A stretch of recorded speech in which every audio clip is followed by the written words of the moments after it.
Hi, Raylene. I think we need to have this discussion of what's going on behind the scenes in Maui. There's a lot of suspicious things that are happening, and I'll talk about those at the end. But I want to present some articles. These I obtained from realrawnews.com, so you can go look them up for yourself and read the rest of the articles. This one is Military Arrest FEMA Deputy Administrator Eric Hooks, dated August 22nd, on Saturday. The article says that he was arrested on charges of treason, alleging in a 34-page indictment that he and his boss, Diane Criswell, ordered agents in Maui to deny fire victims food and water, to inhibit civilian relief efforts, to stop by any means necessary displaced persons from exiting fire-ravaged Lahaina, and to dispose of bodies as discriminately as possible.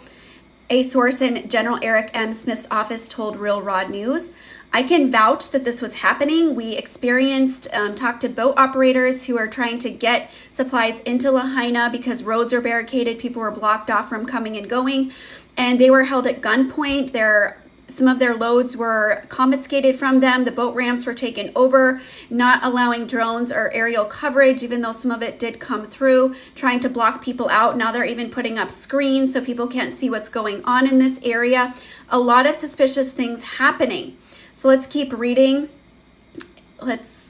A central piece of evidence, our source said, is a typewritten memo bearing Hooks and Criswell's signatures. In it, the text encourages FEMA supervisors in Maui to either incinerate or discreetly bury the dead. The memo's sinister language, "entomb them deep," is emblematic of FEMA's wanton disregard for human life. Let's keep reading. Although no part of the letter specifically tells FEMA and Maui to execute civilians, Marines on the scene have reportedly found 250 bullet-filled corpses whose wounds are consistent with small arms used by FEMA and the FBI.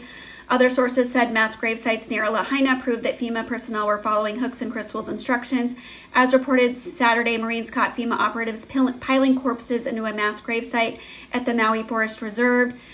More disturbing, the letter was dated August 5th, 3 days before the August 8th fires began, meaning FEMA is either clairvoyant or had foreknowledge of a premeditated crime. Please go check out some of my other videos. I also have another article I'm going to share with you in this video, but I have a personal friend who was in Lahaina the day before the fires, and he took an image of people are saying that this is a military submarine, and tourist operators in the area who have lived there for a long time said they have not seen anything like that before. I also shared a video of a man named Fish who lived in the Lahaina area. He worked and serviced tourists through making handcrafted items, said that police were barricading exit points in Lahaina, and there's other reports from people who are there saying that they were barricaded in the city and not able to get out. And the ones who did get out they broke through the barricades. Why were people locked in? If you've ever been in Lahaina, you know it's a very difficult city to get out of on a good day, and let alone during a catastrophe like this, a mass fire event. This is another article dated as of August 24th, which is the day of the recording of this video. Marines arrest 67 Maui perpetrators. Maui's top emergency management official, Herman Andaya, had only one key responsibility: sound the island's 80 siren alarm system, a blaring klaxon that would have encouraged confused and injured islanders to at once flee the fire-ravaged areas. He could have triggered the warning from any of the island's civil defense shelters or with a single phone call. But while Lahaina burned, he was 100 miles away in Honolulu, where he and FEMA Mission Support Associate Administrator Eric Leckie enjoyed poached swordfish and pricey alcohol. Continuing on, it says that he was... General Smith commanded his arrest on Tuesday on treason charges days after he resigned amid public criticism for not sounding the alarm. And just to be on the record, the governor and him are fully standing by his choice to not sound the alarm, which resulted in at least, I would say, over 1,300 deaths of humans, not to mention, I believe, at least over almost 600 animals. And he defended his decision, saying that people are so dumb that they would run right into the fires because they would think it was a tsunami, even though it's documented that this alarm system is for any type of warning, for fires, for missiles, for anything going on. And he was apprehended at Dillinger Airfield on the northwest tip of Oahu while awaiting the arrival of a Cessna 310 to ferry him to Kauai for unknown reasons. He reportedly tried to abscond on foot but was quickly subdued and arrested. There is some footage. It says footage is definitive. It shows Andaya giving Eric Leckie a tour of Lahaina, advising him where to set up barricades to keep citizens trapped in what would become the disaster zone. Most of what we have come from citizens who escaped FEMA's blockade, our source said. And you can go read the rest of this article. But again, there are many reports of people who are on the ground saying that there were blockades set up all over the city during these fires. Why would that be? No alarms went off. Water was turned off so they couldn't fight the fires. Local citizens who had their own water trucks were working to fight the fires. They had water in their water trucks and that was it. In addition, no cell service. It was a complete blackout zone. No internet, no water, no electricity. So what were these people to do? And then after this horrible tragedy happened and it was a complete blackout, I live in Kihei, and we had no idea that Lahaina was burning to the ground and that these fires were this out of control because we were not receiving alerts either. And Maui tends to send alerts for every little thing, yet during this huge catastrophe where 5 fires happened to start all at once on the same day at different parts of the island very far from each other, no alerts, no power, no water. It is extremely suspicious. Kids home from school, submarine in the water the day before that was determined. Some people say that it was a military submarine. Go look for yourself in my video and make your own opinion on that. And some people are saying that this is ludicrous and this is not true. I do believe that this is actually happening behind the scenes.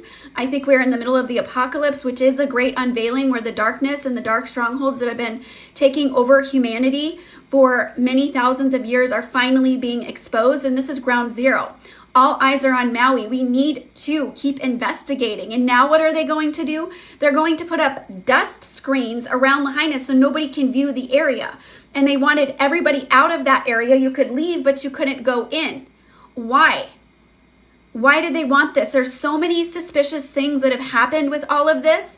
The cover-ups of the numbers. They're still reporting death tolls of less than 200 people. We know it is well over 1,000 people, yet why aren't they being honest and upfront about this? There's a report that over 183 bodies or 183 washed up on the island of Lanai, yet media silence on this. And then reports like this, people like me who are reporting we're getting shadow banned, our stuff is getting deleted, and it's not, why are they suppressing it? It doesn't make any sense. So I would love to know your thoughts. If this resonates with you, please share it. If it doesn't, then I guess just pass it by and ignore it. But I think more and more is going to keep coming out. We will start to see beyond the veil, the things that have been hidden from us. And hopefully by now, it's pretty clear that the government was a mass failure at this catastrophe. At every turn, they were trying to stop any type of aid, and the only aid that the people really received, and the people on the ground receiving the aid can vouch for this, was the local grassroots efforts. The people here on the ground that were not affiliated with the government are the ones who made this happen, and this could have been a much worse disaster, and it was already completely catastrophic. Unheard of for over 1,000 people to die in a fire in 2023. Look at the last time there was a death toll that high in a fire, when there were barricades and complete blackout. This is pure insanity. So I appreciate you. Thank you. Please share, get the word out on this. And again, this is from realrawnews.com. Take it or leave it, whatever position you choose on this.